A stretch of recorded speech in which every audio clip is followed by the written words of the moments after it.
Assalamualaikum warahmatullahi wabarakatuh. Jamaah salat subuh rahimakumullah, bapak-bapak, ibu-ibu. Yang ibu-ibu perhatikan di bawahnya. Insyaallah pada pekan pertama di bulan Ramadan ini, insyaallah kita sama-sama simak apa-apa yang akan disampaikan oleh Dr. Suparto. Untuk itu tidak menunggu lama, kita persilahkan saja waktu kepada beliau. Silakan Ustaz.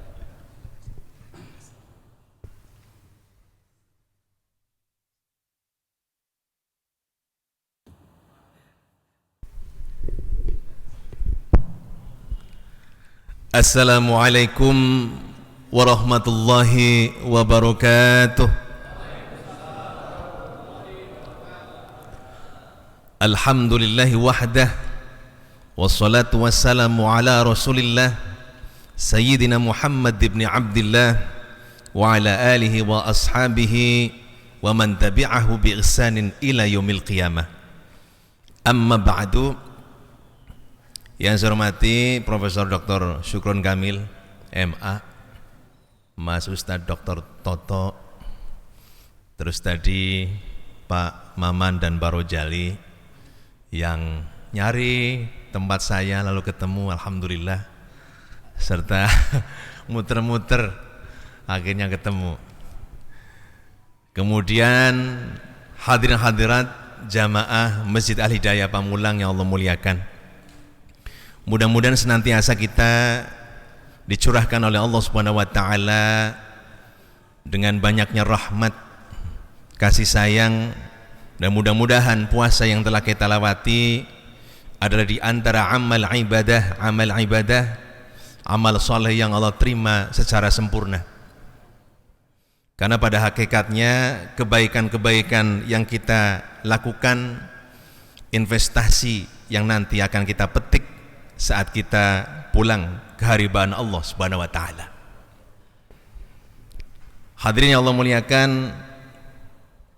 tema pagi ini tentang perubahan. Ini enggak terkait dengan kampanye ya. Perubahan.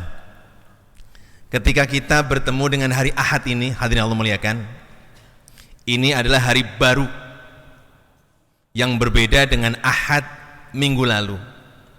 Jadi setiap saat kita bertemu dengan hari baru, maka sesungguhnya Allah berkehendak agar kita selalu memperbaharui diri. Hari ini kita berbeda dengan hari kemarin. Hari esok pun kita berbeda.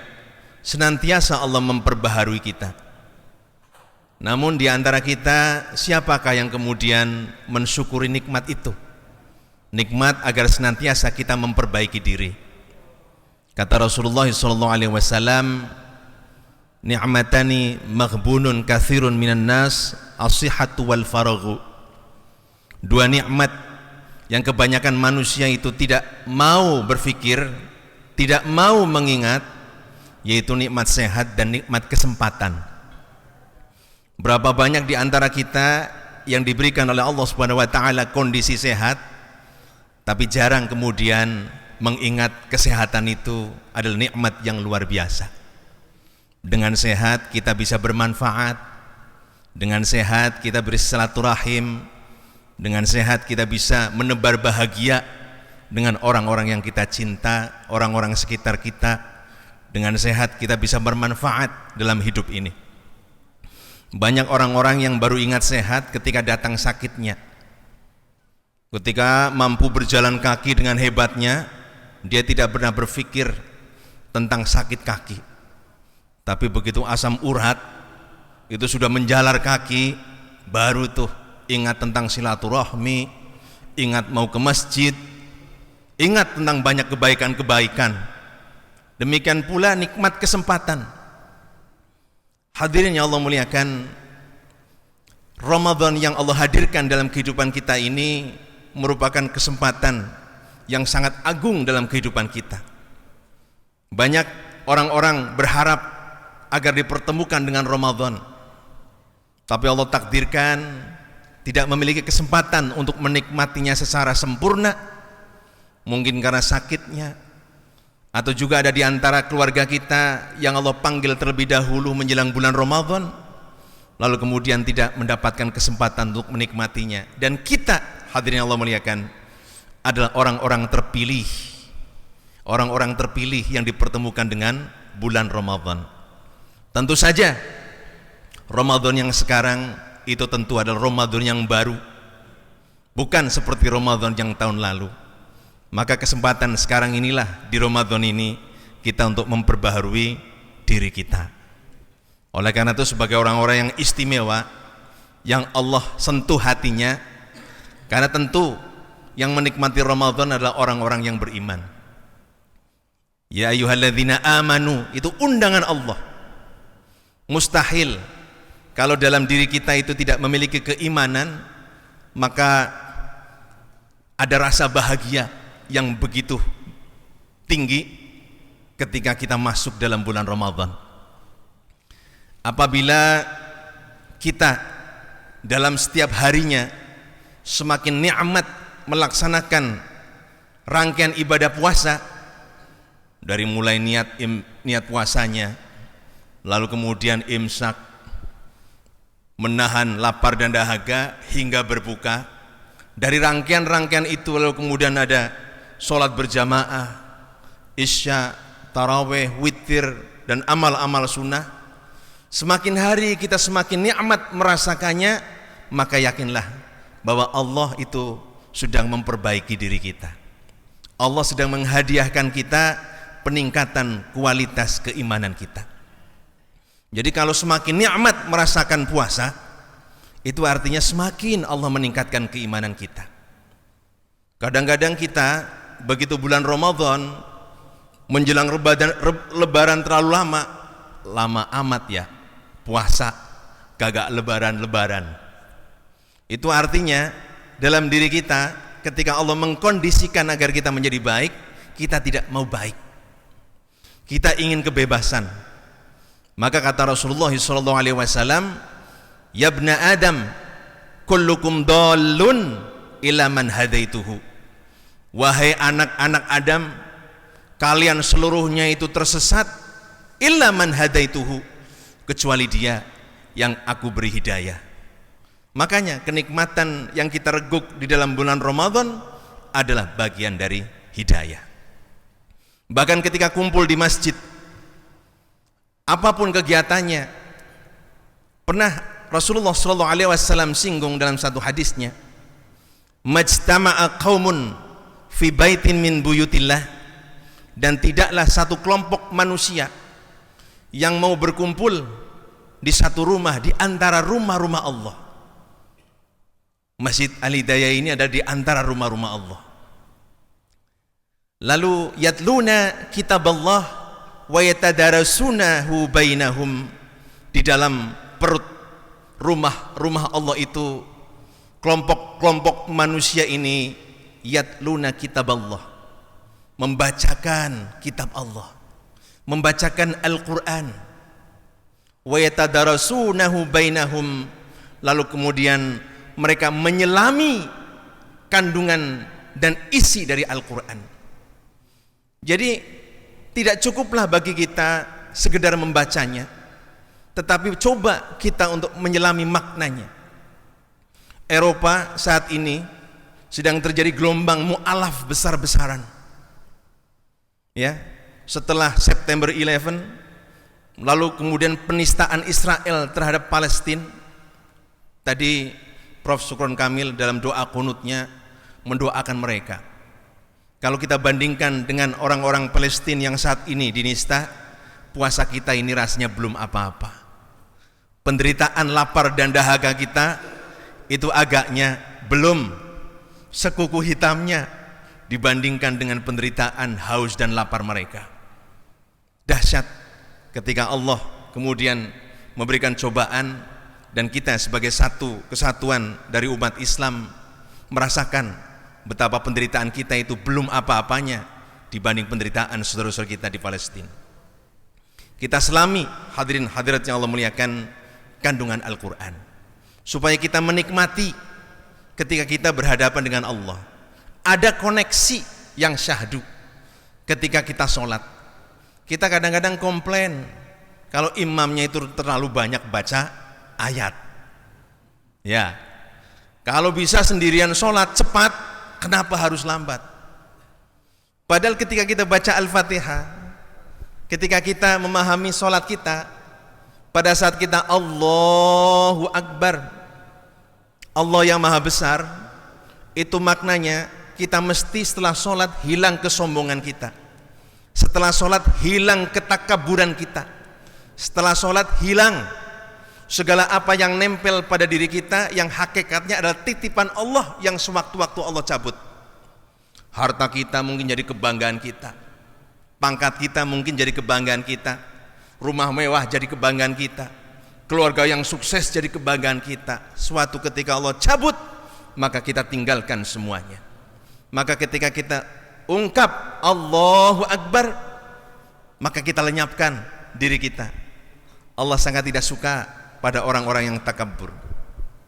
Apalagi ketika baca Al-Fatihah, maka itu dialog antara hamba dengan Allah. Maka kita betul-betul menikmatinya. Apalagi kalau imamnya kayak Prof. Sukron Kamil, nikmat tuh. Alhamdulillahi Rabbil Alamin. Ternyata segala pujian itu bukan milik kita. Segala pujian yang nempel itu milik Tuhan yang memelihara semesta. Ketika kita dibilang, kamu kok pinter ya? Alhamdulillah. Yang bikin saya pinter itu Allah. Anak-anaknya pinter dan soleh, alhamdulillah.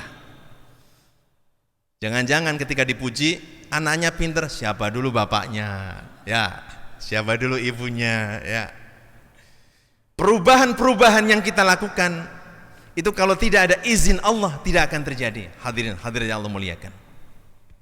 Maka kata Rasulullah SAW, ketika ada satu kaum yang berkumpul di dalam rumah Allah, membacakan kitab Allah, menyelami isinya, lalu Rasul katakan, illa nazalat alaihimus sakinatu, kecuali diturunkan kepada mereka ketenangan batin. Jadi kalau hidup kita galau, kalau orang Tegalama Cirebon bilangnya kemerungsung, ya, hidup kita kemerungsung, hidup kita galau, seakan-akan tidak ada pegangan. Ini jangan-jangan karena kita menjauhi Al-Quran. Menjauhi Al-Quran. Orang yang membaca Al-Quran itu memiliki hubungan dengan Allah secara langsung, karena yang kita baca adalah kalam Allah.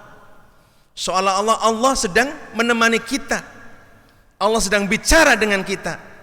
Maka ketika kita membacanya, misalnya katakan hadirin Allah muliakan, kita suka dengan surah Yasin. Kadang-kadang ada sebagian masyarakat yang begitu nyinyir dengan tradisi-tradisi orang-orang yang suka baca Yasin. Biarkan, selama yang kita baca itu bagian dari Al-Quran, maka keberkahan. Kata Rasulullah, iqra'u Al-Quran fa innahu ya'ti yaumal qiyamati syafi'an li ashabih. Bacalah oleh kalian Al-Quran, maka dia akan datang saat kiamat kelak menjadi pemberi syafaat bagi sahabat-sahabatnya. Jadi sahabat-sahabat Al-Quran yang minimal orang yang mencintai Al-Quran. Kalau tidak mampu keseluruhan, yang minimal ada di antara ayat-ayat yang disukai. Saya suka Yasin, baca Yasin. Saya suka Qul Huwallah. Sampai pada masa Rasulullah SAW ada sahabat yang suka baca Qul Huwallah. Tiap ngimami setelah waladhdallin Qul Huwallahu ahad. Ngimami lagi Qul Huwallahu ahad. Bingung sahabat, perasaan Quran tuh kagak Qul Huwallah doang, banyak ayat-ayat lain. Lalu dilaporkan pada Rasulullah, dan Rasulullah mengatakan membaca Qul Huwallahu ahad ila akhiri ayat itu sama dengan sepertiga membaca Al-Quran. Itu Rasulullah SAW menghargai apa yang dibaca bagian dari Al-Quran. Hadirin Allah muliakan, maka illa nazzalat alaihimus sakinah, Allah turunkan pada dirinya sakinah, ketenangan. Di mana tempat yang selalu dibacakan Al-Quran? Ya ini, jamaah sholat ini, hadirin Allah muliakan. Ketika kita menikmati sholat berjamaah, maka secara otomatis kita menikmati bacaan Al-Quran. Ketika kita mendengarkannya, lalu kemudian meresapinya, menikmatinya, maka begitu, Assalamualaikum warahmatullah, Assalamualaikum warahmatullah, plong, tenang itu hadirin Allah yang Allah muliakan. Orang-orang yang tidak memahami koneksi dengan Allah, maka dia mencari koneksi-koneksi lain selain Allah untuk mencari ketenangannya. Ada orang yang banyak masalah lalu lari dengan narkoba. Orang yang banyak masalah lalu lari dengan maksiat untuk melalaikan problem-problem duniawi. Kalau nenggak alkohol misalnya, mabuk, maka sementara dia lalaikan permasalahan-permasalahan duniawi. Ketika dia mengkonsumsi narkoba, lalu tertidur pulas, lepas dan lupa masalah-masalah duniawi, maka sehancur-hancurnya lah dia hidup seperti itu. Maka orang-orang yang beriman senantiasa mencoba untuk mendekat pada Allah dengan membaca Al-Quran. Maka muncul perubahan, sakinah. Jadi perubahan-perubahan yang diharapkan itu tentu akan membangkitkan, melahirkan sakinah. Sama hadirin Allah muliakan, ketika kaum-kaum jomblo itu menemukan pasangan dan jodohnya, maka Allah sebutkan, wa min ayatihi an khalaqalakum min anfusikum azwaja litaskunu ilaiha.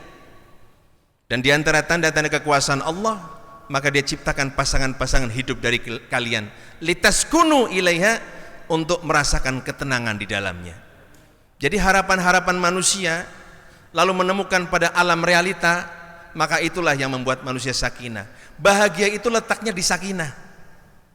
Jadi kalau kita bapak-bapak dan ibu, hadirin-hadirat yang Allah muliakan, merasakan bahagia, maka itu adalah merasakan ketenangan pada hakikatnya, sakinah. Sa'adah itu letaknya di sakinah. Ya, kalau sa'adah kita letakkan bukan di sakinah, maka terombang-ambing. Ada orang yang mencari bahagia kalau belanja. Bapak, ini kan udah tanggal muda, bahagiakan istri dong. Ya, belanja. Ada orang yang suka mengkoleksi kacamata. Kemanapun dia pergi ke kota-kota, yang dicari kacamata. Begitu dapat kacamata yang nyentrik, bahagia banget saya. Itu baru kacamata, hadirin Allah muliakan. Tapi bahagia yang sifatnya semu. Yang kedua kata Rasulullah SAW, wa ghasyiyatuhumur rahmah. Allah menggenangi mereka dengan kasih sayang, cinta kasih. Maka bagi orang-orang yang senantiasa meramaikan masjid, maka satu sama lain akan terbangkit kasih sayang di antara mereka. Kata Allah, Muhammadur Rasulullah waladzina ma'ahu asyidda'u 'alal kuffari ruhama'u bainahum. Nabi Muhammad utusan Allah dan orang-orang yang ada di sekitarnya adalah asyidda'u 'alal kuffari ruhama'u bainahum. Adalah orang-orang yang keras kepada orang-orang kafir dan orang-orang yang menebar kasih sayang di antara mereka. Ini maknanya, ketika kita satu frekuensi dalam kebaikan, maka kita akan senantiasa menentang keras segala keburukan. Kita akan menentang keras segala hal-hal yang bertentangan dengan ajaran Islam. Itu asyidda'u 'alal kuffar bukan bermakna kita keras kepada orang selain agama kita, tetapi bermakna kita keras kepada segala sesuatu yang bertentangan dan berlawanan dengan ajaran Allah. Ruhama'u bainahum, bahwa sahabat-sahabat Nabi itu senantiasa membangun cinta kasih di antara mereka. Ini bermakna kita dukung segala hal-hal yang melahirkan kebaikan. Ya, Rasulullah SAW kenapa dakwanya berhasil? Itu pada awalnya karena dakwahnya membahagiakan. Awalnya Rasulullah SAW di rumah Arqam bin Abil Arqam itu memanggil keluarga terdekatnya, sahabat terdekatnya, itu dengan acara makan-makan. Jadi buat gulai kambing, ya, dakwah pertama memang dakwah makan-makan. Kalau acaranya itu undangannya makan-makan, kira-kira banyak yang datang nggak tuh? Banyak Pak. Acara makan-makan, tuh pasti banyak tuh. Apalagi nggak bayar, banyak lagi tuh. Tapi kalau di judulnya acara pengajian, itu nggak sebanyak acara makan-makan. Ini Rasulullah nih, ya, memperkenalkan Islam dengan makan-makan. Ya, makanya bahasa Arabnya bersama itu ma'an. Orang Banyumas nggak bisa ngomong ma'an, mangan. Nah itu, dengan mangan maka bisa ma'an. Itu mangan jadi ma'an, ya ma'an jadi mangan. Maka orang-orang Jawa khususnya itu makan-makan bareng-bareng. Inilah hadirin Allah muliakan, membahagiakan. Maka ketenangan itulah yang kemudian dibangun di dalam Islam, ya. Dan kemudian kasih sayang. Lalu kemudian wahaffat alaihimul malaikah. Lalu orang-orang yang duduk, insya Allah kita termasuk golongan ini, amin ya rabbal alamin, adalah orang-orang yang dikitari oleh malaikat-malaikat rahmah, malaikat-malaikat yang senantiasa mencatat kebaikan kita, hingga kemudian di akhir hadis dikatakan wa dzakarallahu fimman indahu, dan Allah menyebut satu orang dalam perkumpulan soleh seperti itu. Hadirin hadirat yang Allah muliakan, merubah masyarakat itu bukan sesuatu yang ringan, karena harus diawali dengan cara merubah diri. Ya, merubah diri. Kata Allah, innallaha la yughayyiru ma biqaumin hatta yughayyiru ma bi anfusihim. Allah tidak akan merubah satu kaum kecuali kaum itu merubah dirinya. Ini bermakna kalau kita tidak mau berubah, tidak mau berusaha berubah, maka tidak mungkin ada perubahan dalam diri kita. Maka secara individu, hadirin yang Allah muliakan, puasa ini memaksa manusia untuk berubah. Jadi perubahan ini, ada perubahan yang sifatnya memaksa tapi tidak enak. Apa itu? Musibah, bencana alam. Itu mau tidak mau manusia harus berubah. Tapi perubahan memaksa yang tidak menyenangkan. Seperti musim Covid tahun lalu. Ya, beberapa tahunnya lalu Covid seluruh dunia terjadi, maka manusia mau tidak mau berubah. Perubahan yang memaksa tapi sifatnya tidak menyenangkan. Manusia tidak boleh keluar rumah. Hatta orang yang meninggal dunia, biasanya tetangga bertakziah untuk menguatkan semangat hati dan pikiran si keluarga yang ditinggalkan.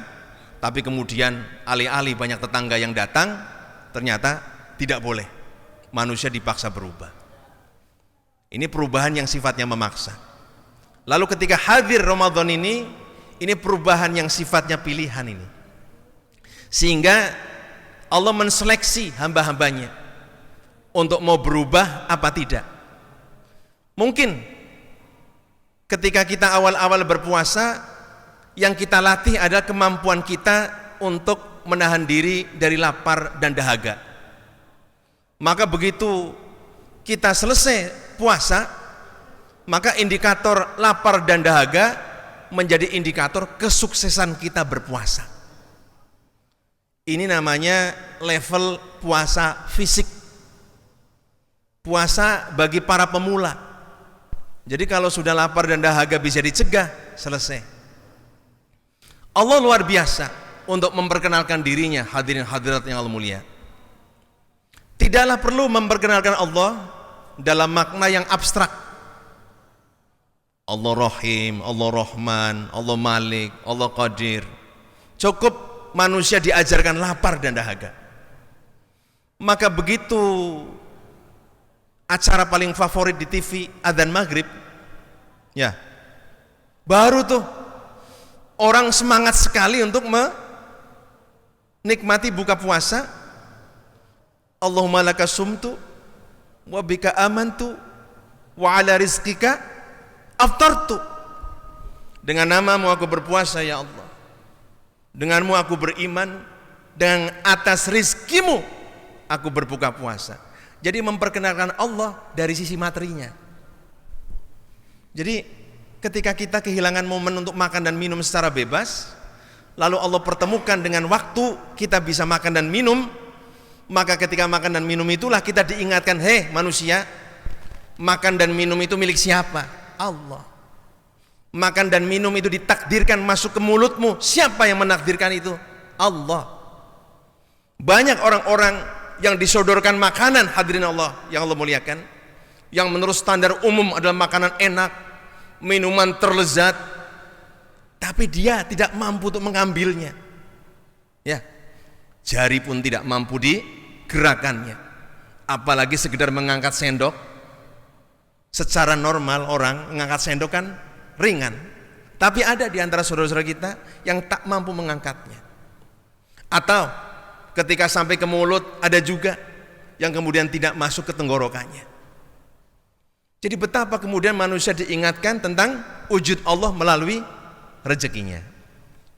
Hadirin Allah muliakan, lalu kemudian tingkatan berikutnya adalah manusia yang tidak sekedar lapar dan dahaga yang dia tahan, tetapi perilaku-perilaku sosial yang merugikan orang lain. Riba misalnya, ya, merusak misalnya.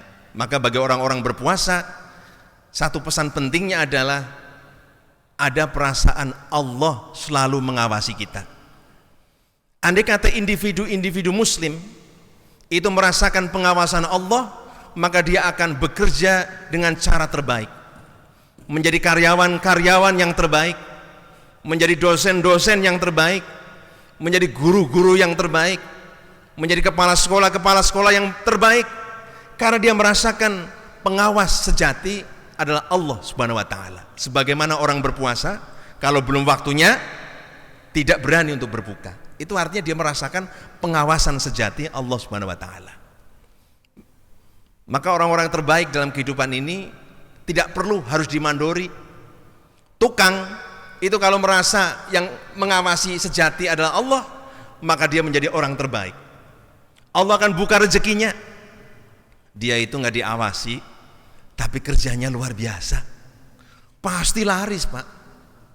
Coba kalau ada tukang, ya, begitu ditinggal oleh pemilik bangunan, kerjanya sudah asal-asalan. Semen hilang 2, ya, pasangan batu udah nggak beres. Tapi begitu pemilik rumah datang, semuanya rajin semua. Udah dicatat, dah sekali-kali seumur hidup saja saya pakai tukang model itu. Hadirin Allah muliakan, andai kata orang-orang ini menjadi soleh atas pengawasan Allah, maka yakinlah perubahan individu ini akan bertransformasi pada perubahan sosial.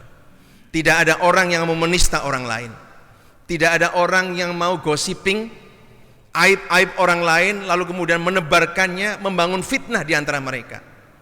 Tidaklah satu organisasi merasa lebih mulia dibanding organisasi lain, selama iman dan ketakwaan menjadi pengikat utama. Yang NU merasa NU itu paling baik dan ahli surga, yang Muhammadiyah merasa bahwa Muhammadiyah itu yang paling benar. Padahal yang kebenaran itu yang ada adalah pengikatnya iman dan takwa kita. Dan Ramadan ini mengikat kita. Ramadan itu menyatukan kita, menyatukan keluarga sebagai unit terkecil dalam masyarakat. Biasa makan sendiri-sendiri, lalu kemudian ketika berbuka puasa makan bareng. Biasanya sarapan sendiri-sendiri, ketika sahur makan bareng. Biasa masjid, musola, langgar, tajuk, sepi. Begitu Ramadan datang, semua orang menyatu. Bahwa kemudian terjadi kemajuan umat karena softnya makin maju, itu lain soal. Tapi Ramadan itu menciptakan suasana yang beda. Imam Ali karamallahu wajhah itu mengatakan, laula khamsu khisalin lasara nasu kulluhum sholihin. Andai kata manusia tidak terkena 5 watak ini, maka seluruh manusia, seluruh dunia ini menjadi soleh. Manusia mengalami perubahan. Namun sayangnya 5 watak ini senantiasa nempel dalam kehidupan kita. Laula khamsu khisalin lasara nasu kulluhum sholihin. Andai kata tidak ada 5 watak ini, maka manusia seluruhnya soleh. Kata sahabat Ali, yang pertama ada al-qana'atu bil jahli, puas terhadap kebodohan. Jahiliyah itu bukan bermakna bodoh secara akal, tetapi jahiliyah itu bermakna bahwa manusia lebih menghamba kepada materi. Orang miskin dinista, stratifikasi itu semakin luar biasa, dan Allah kemudian ditendang entah kemana. Islam itu sangat anti terhadap kebodohan, karena semakin umat bodoh, maka umat semakin tidak mampu mandiri untuk berpikir. Semakin umat bodoh, maka umat senantiasa dilupakan dengan masalah-masalah utama dalam kehidupannya. Makanya banyak pemimpin-pemimpin yang takut kalau masyarakat tambah pinter. Semakin tambah pinter, maka masyarakat semakin kritis. Kenapa masyarakat semakin kritis? Karena dia sadar atas masalah-masalahnya. Tetapi kalau masyarakat semakin bodoh, gampang dininabobokan. Makanya orang-orang bodoh itu gampang disetir. Tong, coba buat keramaian yuk, bakar ban kek, bikin keributan kek. Yakinlah orang-orang yang merusak ini berasal dari orang-orang yang al-qanaatu bil jahli, orang yang puas dengan kebodohannya. Jadi anti. Makanya ayat yang turun pertama kali, iqra, bacalah supaya umat ini tidak bodoh. Semakin kita membaca ajaran Islam, maka semakin kita bisa toleransi dengan umat-umat lain. Yang Muhammadiyah tidak akan menista yang NU, yang NU tidak akan menista yang Muhammadiyah, yang Sunni tidak akan menista yang Syiah, karena bacaan kita lengkap. Enaknya orang cerdas, hadirin Allah muliakan, ketika diajak berdebat membuat kaya ilmu kita. Tetapi kalau kita berdebat orang bodoh, maka kita akan kalah. Imam Syafi'i pernah mengatakan seperti itu. Jadi dia kalah dengan orang bodoh. Karena apa? Percuma. Tidak menambah pengetahuan, tapi menambah emosi. Singkirkan. Kita mending ngobrol dengan Prof. Syukron Kamil, Mas Ustadz Dr. Toto. Itu lebih banyak ilmu yang kita gali, semakin banyak dan luas perspektif kita untuk memandang dunia. Lalu yang kedua, kata Imam Ali karamallahu wajhah, yang menghalangi kesalehan manusia adalah al-hirsu 'ala dunya, rakus terhadap dunia. Kerakusan manusia terhadap dunia ini yang menghalang-halangi kesalehan.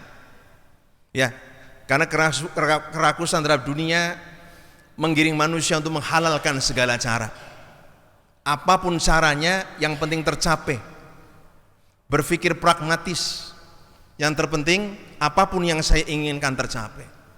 Mau jadi polisi nyogok berapa? 200 juta. Udah nggak apa-apa, 200 juta. Yang penting jadi polisi. Ini al-hirsu 'ala dunya akhirnya menggiring manusia menjadi budak-budak dunia. Orang menghargai orang lain bukan karena ilmunya. Orang menghargai orang lain bukan karena kejujurannya. Orang menghargai orang lain bukan karena keimanan dan kesalehannya. Tetapi orang dihargai karena penampilan duniawinya. Al-hirsu 'ala dunya. Yang ketiga, hadirin Allah muliakan, adalah asyuhu bil fadli. Kikir terhadap apa yang dimiliki. Kita diberi oleh Allah nikmat waktu 24 jam. Tapi tidak semua orang yang diberi oleh Allah 24 jam itu mau berbagi dengan orang lain. Hadirnya di masjid bagi orang yang mau sedekah waktu, maka dia akan hadir. Hadirnya kita di jamaah-jamaah pengajian, di jamaah-jamaah ilmiah, di forum-forum sosial, rapat RT misalnya, tidak semua orang yang dikasih Allah 24 jam mau untuk berbagi dengan orang lain. Maka jamaah seperti yang hadirin Allah muliakan, yakinkan bahwa jalan kita dari rumah itu sedekah waktu, sedekah energi. Ya, inna nahnu nuhyil mauta wa naktubu maqaddamu wa atharuhum wa kulla syai'in aqsaynahu fi imamin mubin. Dan kamilah yang menghidupkan yang mati, dan kami mencatat bekas-bekas telapak kalian. Surah Yasin ini turun ketika para sahabat berebut agar bisa bangun rumah dekat dengan rumah Nabi. Semuanya berebut sampai kapling habis, hingga sedih orang-orang yang jauh itu. Lalu turun ayat ini agar orang yakin bahwa semakin jauh itu, maka Allah catat langkah-langkah kakinya. Allah catat putaran-putaran bannya. Makanya tadi Pak Maman dan Pak Rojali nyari rumah saya muter. Alhamdulillah Pak, banyak pahalanya Pak. Yang keempat itu hadirin Allah muliakan adalah ar-riya'u fil amali.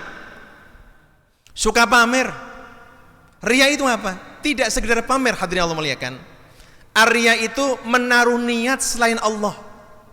Itu namanya riya. Ya, menaruh niat selain Allah. Saya mau rajin supaya saya dipuji pimpinan. Saya mau kelihatan hebat kalau saya dilihat orang lain. Saya sholatnya, gerakannya luar biasa kalau di tengah-tengah orang lain. Tapi kalau di rumah, sholat saya itu kayak bebek mandi. Cuk, gitu. Hadirin Allah muliakan, ar-riya'u fil amal ini merusak.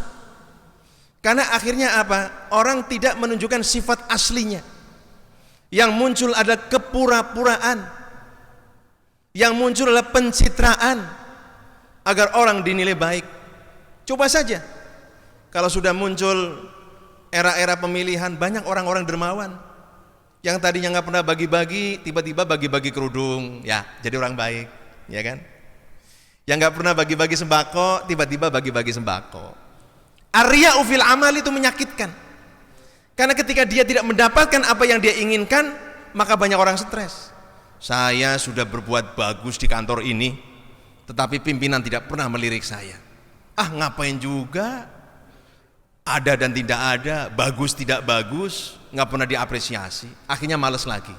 Tapi kalau kemudian kita hilangkan sifat itu, maka kita menjadi yang terbaik, saleh. Yang terakhir hadirin Allah muliakan, al-i'jabu birra'yi, ujub, kagum dengan pendapat pribadinya. Perpecahan umat hadirin Allah muliakan itu awalnya dari ujub. Madhab saya yang paling benar, pendapat saya yang paling benar, risalah saya yang paling benar, amaliyah saya yang paling benar. Ya, maka al-ijabu bil mar'i birra'yi itu menjadikan kita saling terpecah belah karena ujub. Ujub ini penyakit hadirin Allah muliakan yang bisa menelusup ke siapa saja. Hatta orang beriman sekalipun akan merasa ujub. Saya biasa tahajud. Ente tahajud enggak? Enggak. Kamu imannya belum apa-apa. Saya Ramadan ini khatam 30 juz. Ente ya cuma separuh Quran. Iman ente belum apa-apa. Ini orang beriman bisa ketempelan ujub. Orang alim lebih mudah lagi ketempelan ujub. Karena dia merasa paling hebat. Datang jadi imam, bacaannya saya bacaan paling fasih di masjid ini. Yang lain kalau saya dengerin kagak ada yang fasih, maka muncul ujub. Ini hadirin Allah muliakan, sifat-sifat syaitaniyah. Itu saja dari saya, mudah-mudahan bermanfaat. Wal afu minkum, wabillahi taufiq wal hidayah. Wassalamualaikum warahmatullahi wabarakatuh.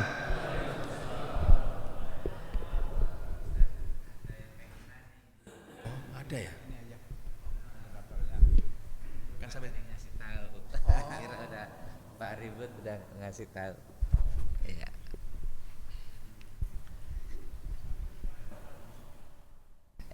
Iya, mohon maaf, mungkin tadi belum terinformasikan kajian subuh kita diadakan interaktif, Ustadz. Ya, jadi biasanya Ketua Panitia udah ngasih tahu ini, Pak.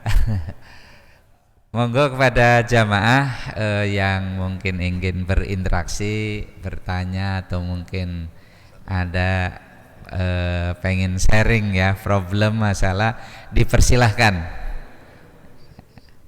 terkait dengan ini ya, apa perubahan sosial, perubahan pribadi. Mungkin kalau konteksnya puasa itu bagaimana kita bisa menjadi pribadi yang lebih baik, yang mungkin bermanfaat bagi keluarga dan masyarakat. Saya persilakan. Ini ada Pak Deden, monggo Pak Deden. Biasanya teman kita juga ini. Fadol. Yang lain Pak Haji Ma'ruf.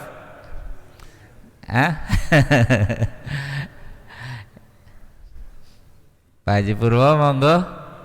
Mungkin nggih monggo Pak. Santai Pak.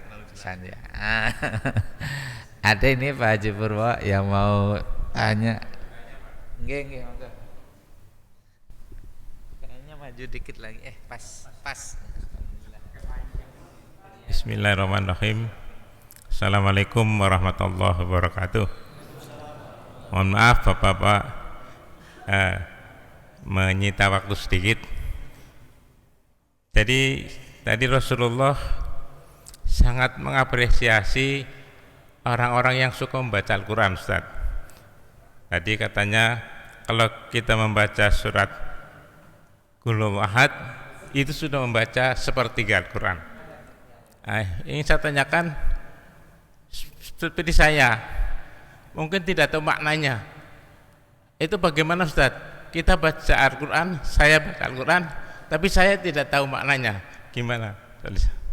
Terima kasih. Assalamualaikum.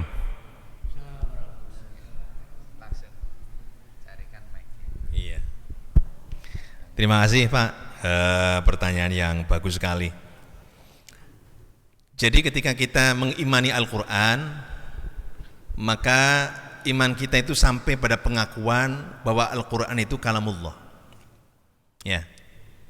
Maka salah satu kalimat Rasulullah SAW ketika menjelaskan tentang al-hub, ya, cinta, maka Rasul mengatakan di antara tanda-tanda cinta adalah ayakhtaro kalama habibihi ala kalami ghairihi.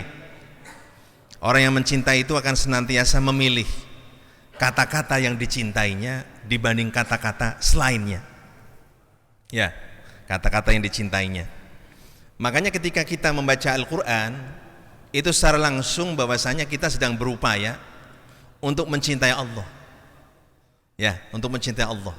Jadi kalau kita membaca tulisan orang yang dicinta, itu kan bahagia tuh. Maka ketika memaksakan diri untuk membacanya, maka kita sedang memaksa diri untuk mencintai Allah. Nah, bagaimana orang-orang yang membaca namun tidak paham maknanya? Nggak masalah Pak. Apa yang kita baca dari Al-Quran itu amal soleh.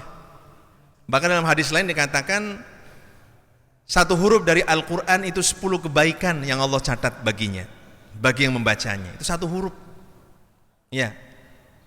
Namun tentu saja bagi orang beriman, tidak sekedar kita bertambahnya umur, kita stagnan di membacanya saja. Bertambahnya usia, ini seharusnya pula kita memiliki gairah. Sebenarnya saya itu membaca, biar semakin yakin saya tentang apa yang saya baca, maka alangkah baiknya kita mencoba untuk membaca maknanya. Kalau tidak membaca maknanya, maka minimal kita hadir di pengajian-pengajian tafsir yang mengulas, membedah makna-makna di antara makna-makna Al-Quran. Atau secara mandiri mungkin kita baca, begitu kita mungkin bingung terhadap tafsir ayat tertentu, kita WA Prof. Surkon Kamil, Prof, saya mau nanya nih, dalam terjemahan ini dijelaskan ayatnya seperti ini, saya agak bingung. Itu artinya kita meningkat Pak. Tidak sekedar iman menjadi dasar dari aktivitas kita, tetapi kita loncat lagi, ilmu. 3 rangkaian yang gak boleh dilupakan: iman, ilmu, amal. Ya, iman, ilmu, amal. Makanya beribadah itu dengan ilmu, beragama dengan akal. Beribadah dengan ilmu, maka ketika kita melaksanakannya hilang keraguan karena kita memahaminya. Beragama dengan akal, maka kita senantiasa haus, ya. Karena adinu liman lahu aklun waladina liman la aklalah. Agama itu diturunkan bagi mereka yang berakal, dan tidak ada agama yang diturunkan bagi mereka yang tak berakal. Maka berakal menjadi salah satu syarat sah dari beribadah. ya, beragama.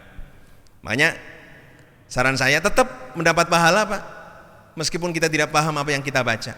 Apalagi 30 juz yang kita baca. Tapi minimal di bulan Ramadan ini menjadi kesempatan kita untuk meningkatkan pengetahuan kita, sehingga iman menjadi dasarnya, ilmu menjadi hasilnya, amal menjadi buahnya. Maka amal soleh itu disebut amal soleh karena apa sih? Karena iman dan ilmu. Kalau amal perbuatan tidak didasarkan dengan iman, tidak didasarkan dengan ilmu, bisa melenceng tadi. Niatnya bukan karena Allah, perbuatan dia lakukan salah. Alih-alih itu disebut amal soleh, yang ada adalah amal sayyi, amal keburukan. Kembali kepada tradisi kita membaca Al-Quran, bagus. Andai kita khatam, tapi di dalam Ramadan mungkin dalam 10 menit di waktu duha atau 10 menit menjelang buka puasa kita nyicil lah dari Al-Fatihah itu apa ya, sehingga begitu kita sholat memahami maknanya, nikmat. Tadi Prof syukron, watilkal ayyamu nudawwiluha bainan nas. Apa itu ya? Kita diingatkan tentang pergantian hari, tentang pergantian kisah-kisah hidup manusia. Hilang manusia lain, datang manusia lain, muncul kisah lain, terus seperti halaman-halaman buku. Suatu ketika kita mati, pasti nih, kita ini calon-calon mati semua nih. Tapi apakah kebaikan kita terwarisi dengan generasi sebelumnya? Banyak orang-orang kota, hadirin Allah muliakan, ketika orang tuanya mau meninggal dunia, yang ada cuma tangis dan kecemasan. Enggak ada yang menuntun la ilaha illallah. Enggak ada yang kemudian menenangkan sakinah tadi, agar tenang batin ketika dalam sakaratul maut dibacakan Al-Quran. Enggak ada yang bisa. Tahlil juga enggak ada yang bisa. Mendoakan orang tua enggak ada yang bisa. Ini gara-gara ketika iman, ilmu dan amal tidak berangkai menjadi satu kesatuan. Gitu Pak. Ya, jadi Ramadan menjadi momentum untuk meningkatkan. Apalagi dalam salah satu ayat, kalau nggak salah Al-Baqarah 185 dikatakan Syahrul Ramadan alladzi unzila fihil Qur'an hudal linnasi wa bayyinatin minal huda wal furqan. Bulan Ramadan adalah bulan diturunkannya Al-Qur'an. Itu maknanya apa? Ayat ini menyebut spesifik bulan Ramadan diturunkannya Al-Qur'an. Itu seolah-olah 11 bulan lamanya kita mungkin melenceng dari manual kehidupan yang namanya Al-Quran. Lalu begitu hadir bulan Ramadan, kita dikembalikan oleh Allah ke dalam kandungan Al-Quran. Kamu kemarin tuh melakukan ini itu, balik yuk ke Al-Quran. Ini manual kehidupan loh. Semakin jauh orang dari manualnya, maka semakin rusak. Maka apabila kembali ke manualnya, maka dia diingatkan tentang kebaikan-kebaikan, agar ketika kita pulang kepada Allah menjadi insan kamil. Ya, kalau di sini ada syukron kamil, ya. Terima kasih Pak. Itu aja ya. Cukuplah satu aja lah, ya. Ada yang ingin tanya lagi nih Ustaz. Tunggu dulu. Ya, kami persilahkan. Ada monggo Pak Haji. Pak Al. Sampai Bismillahirrahmanirrahim. Assalamualaikum warahmatullahi wabarakatuh. Terima kasih Pak Ustadz yang telah memberikan ilmuwan buat kami semua di jamaah ini. Hanya saya menyimak tadi masalah untuk mencapai suatu perubahan itu ada 5 hal yang harus kita atasi yang dimaksud tadi Pak. Dalam pelaksanaan ibadah ini mungkin dalam kebodohan itu pada saat kita sholat tidak sempurna melakukan wudu ya itu, dan yang lain-lain seperti sedekah dan yang lain-lain yang 5 hal tadi. Mohon penjelasannya untuk bagaimana kita mengatasi dan mencapai satu perubahan yang baik sehingga ibadah kita ini benar-benar diterima Allah Subhanahu wa taala. Demikian, wabillahi taufiq wal hidayah. Assalamualaikum warahmatullahi wabarakatuh.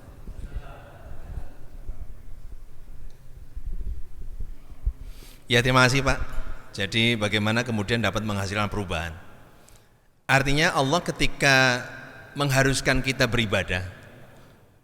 Ada syahadat, ada sholat, ada zakat, ada haji, dan seterusnya.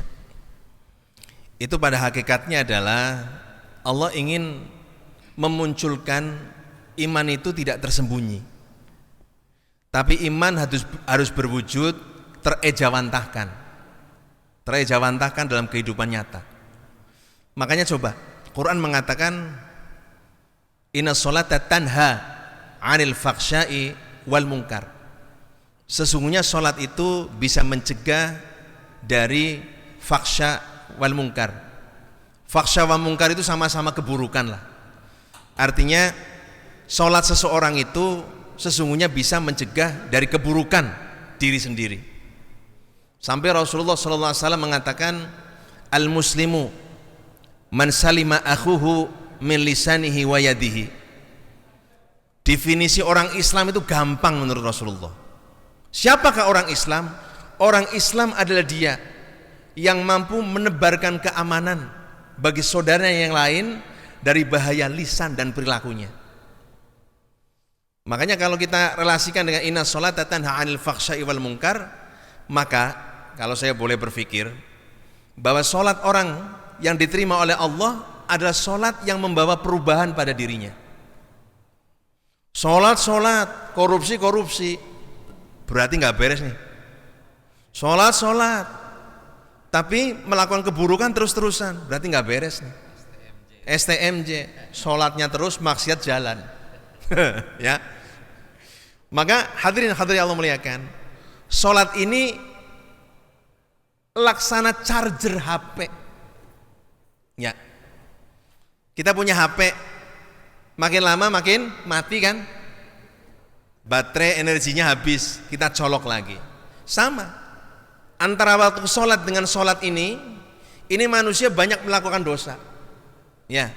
Banyak membuang Allah dalam kehidupan kita. Allah lupakan banyak di antara sholat ini. Lalu Allah hadirkan waktu sholat agar kita ngecas lagi. Balik dong pada Allah. Maka habis sholat kita jadi baik lagi. Ya kan? Makanya sholat ditutup dengan salam. Assalamualaikum warahmatullah. Sebagai simbolisasi bahwa ketika kita sholat, yang kita cari itu selamat.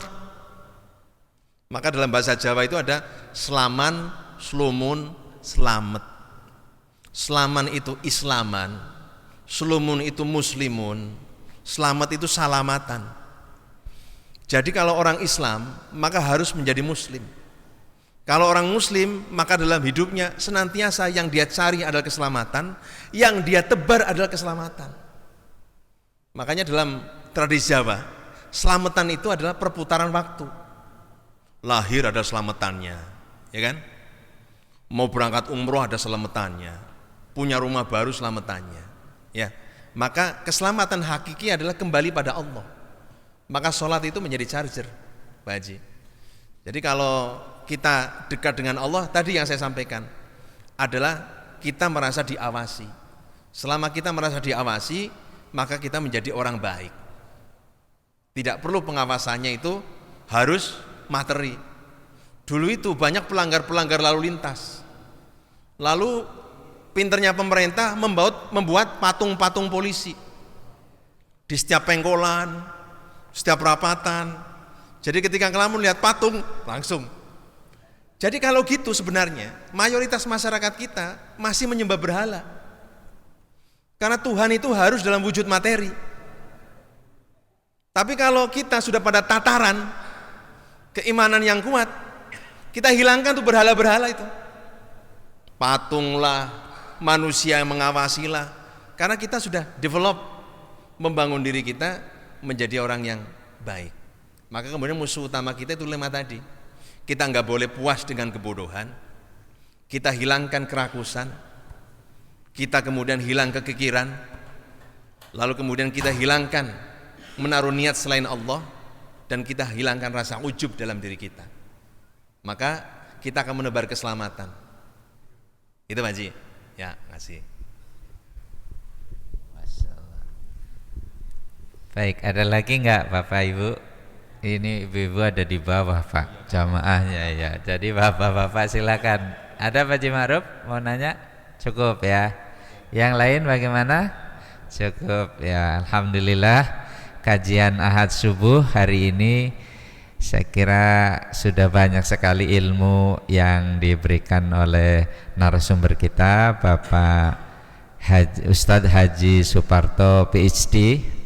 Mudah-mudahan apa yang telah disampaikan beliau akan menambah wawasan ilmu hikmah bagi kita sekalian dan dapat kita praktekkan dalam kehidupan sehari-hari sehingga kita bisa menjadi muslim yang bertransformasi menjadi orang-orang yang lebih baik dari hari ini, hari kemudian dan akan datang, dan insya Allah kita menjadi orang-orang yang puasanya diterima Allah Subhanahu wa Ta'ala. Mungkin demikian saja kajian kita. Mari kita tutup dengan baca hamdalah. Alhamdulillahirabbil alamin. Wassalamualaikum warahmatullahi wabarakatuh.